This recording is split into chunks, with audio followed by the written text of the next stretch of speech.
Alright everybody, here we go. First episode of EZDelicious Cooking, and we are going to throw you right into it.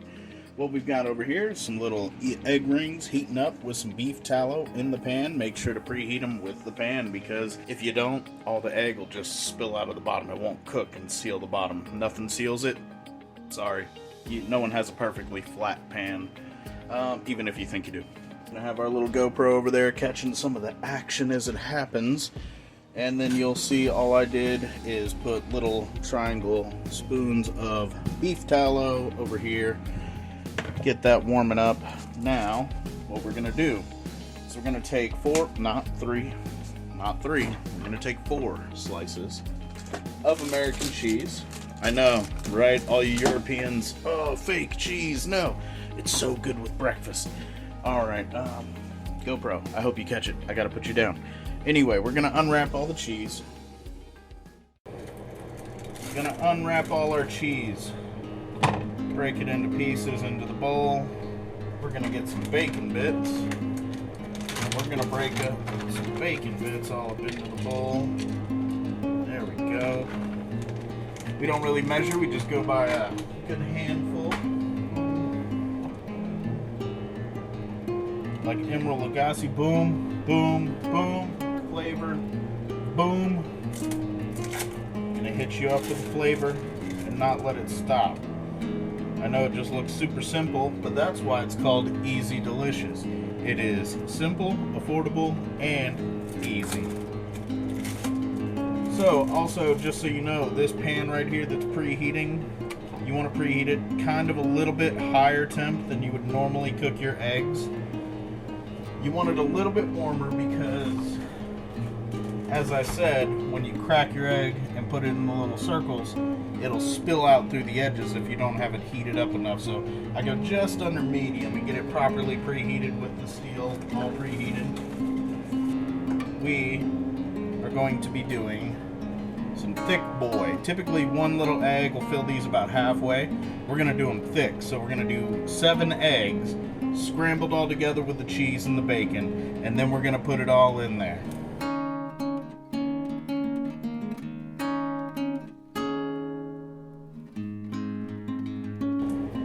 Number 5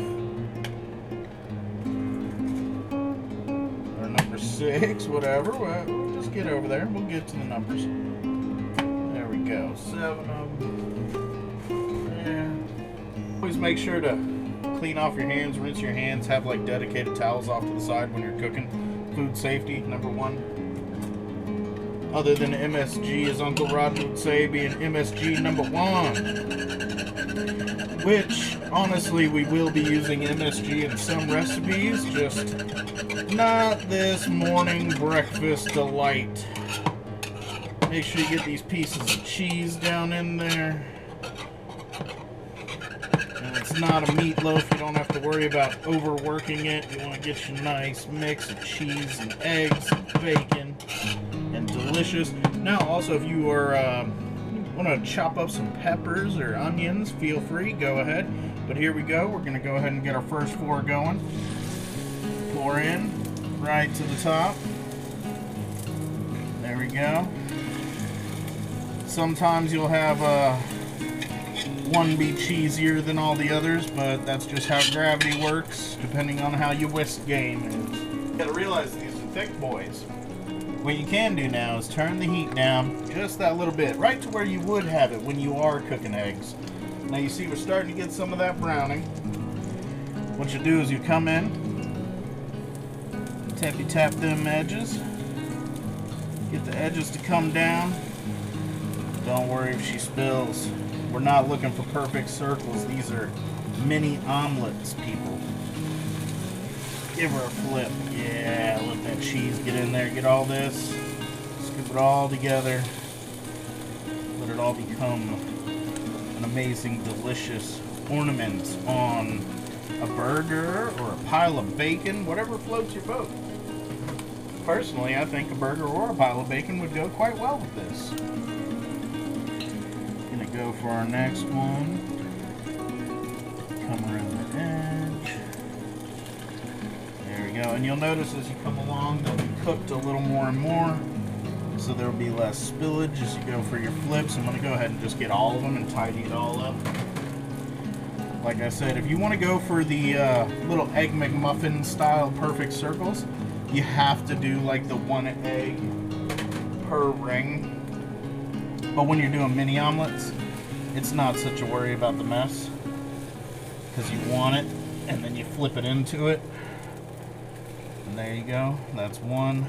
Come around here, I don't know if the angle's good enough, but and then you take that one, flip it into there, and then all that'll be an omelet. You take this one, you get the picture, flip it over onto itself. You'll get that crispy fried cheese, and you'll also get all the delicious. Now at this point, once you've got them all flipped, you can turn the heat off. Actually, I'll probably pull it off the heat for a minute. Make sure the edges are all good. Gotta lay them edges right. Come on, ladies. Go. All right. Now, I'm taking it off of the hot burner, moving it over here where it was cold. I'm gonna give you a break for a second. I'm gonna let those kind of finish up and maybe flip them once more, let them just kind of finish cooking, let the cheese solidify.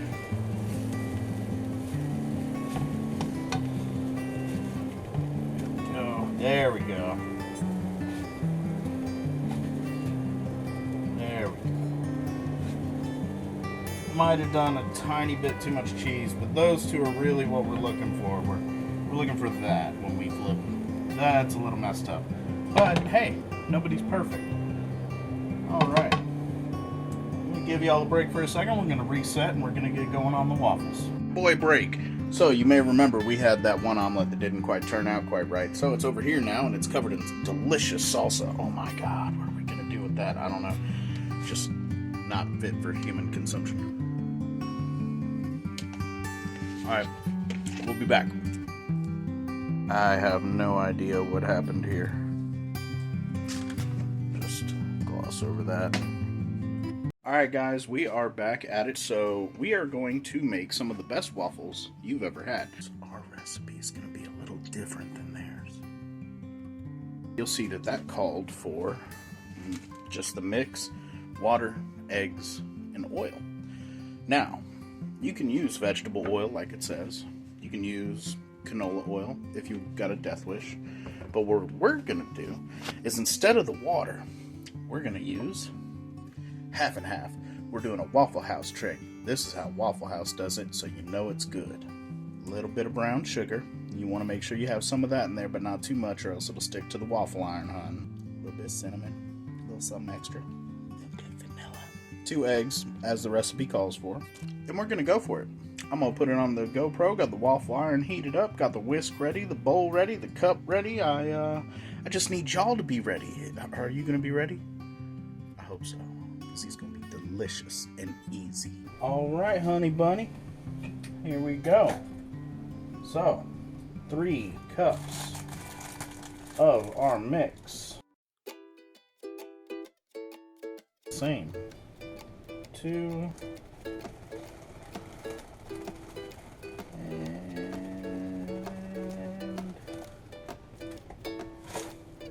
3. There we go. That might be a bit much. We might make way too many waffles today, but we're going to find out together. Do the eggs. 2 eggs. No, I'm just kidding. We're not going to do that. With this many waffles, you don't have to be scared of the seasoning application. I would actually almost do a full teaspoon or tablespoon almost for this many waffles of vanilla extract. As stated before, we're going to be using half and half instead of water. It's a Waffle House secret. Well, maybe not secret, but recipe calls for 1 1/3 cup of water. We're going to do 1 1/3 cup of half and half, the death oil. go. Now, gonna have to be careful whisking it because I put it in way too small of a bowl. Let's go ahead and break the yolks. There we go.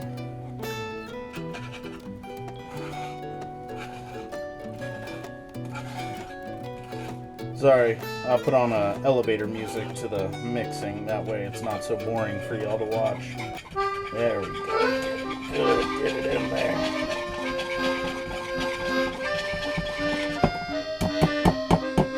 That is a good waffle mix. Waffle mix done. Waffle iron preheated. Special measuring cup. Drying rack. Essential for good crispy waffles. You want it to where the outside's crisp and the inside's like a muffin. So you don't want to overcook it to achieve the crispiness. But when it's drying and cooling, you don't want all the humidity making it soggy. Get in here, get a good scoop. There we go. And we're going to see how this comes out. And right, here we go.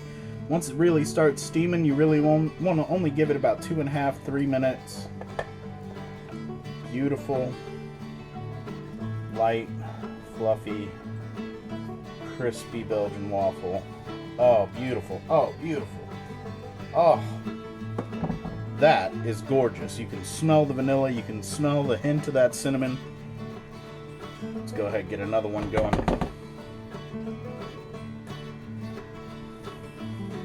Enough. Down we go. We are going to have way too many waffles, people. A bit of family and friends around here I can give food to, but if this video gets 10,000 likes, then I will make a bunch of breakfast sandwiches and give it out to the homeless in the area. Some of them are probably just going to be meth heads, but hey, who are we to judge? Aren't we all a little messed up? Or messed up? And so we are now 3 waffles in, even though it only looks like we are 2 waffles in.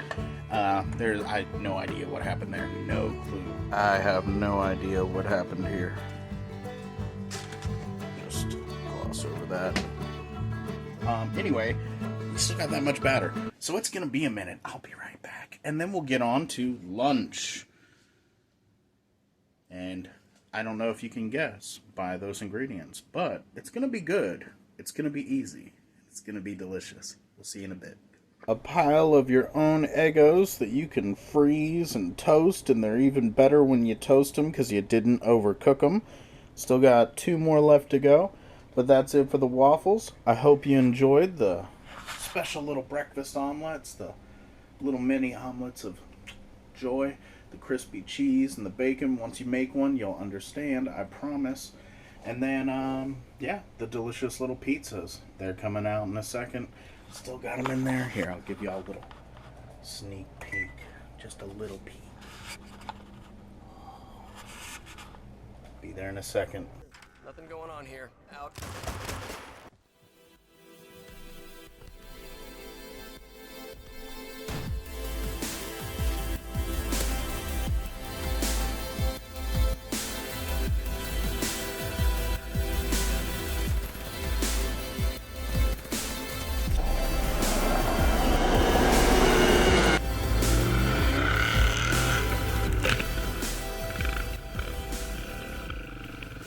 Here you go. Turn around. What's up, bud? Oh my god. Hey, I got you a present while you were out there. What'd you get? A water bottle. Aw. Ready for some good eating?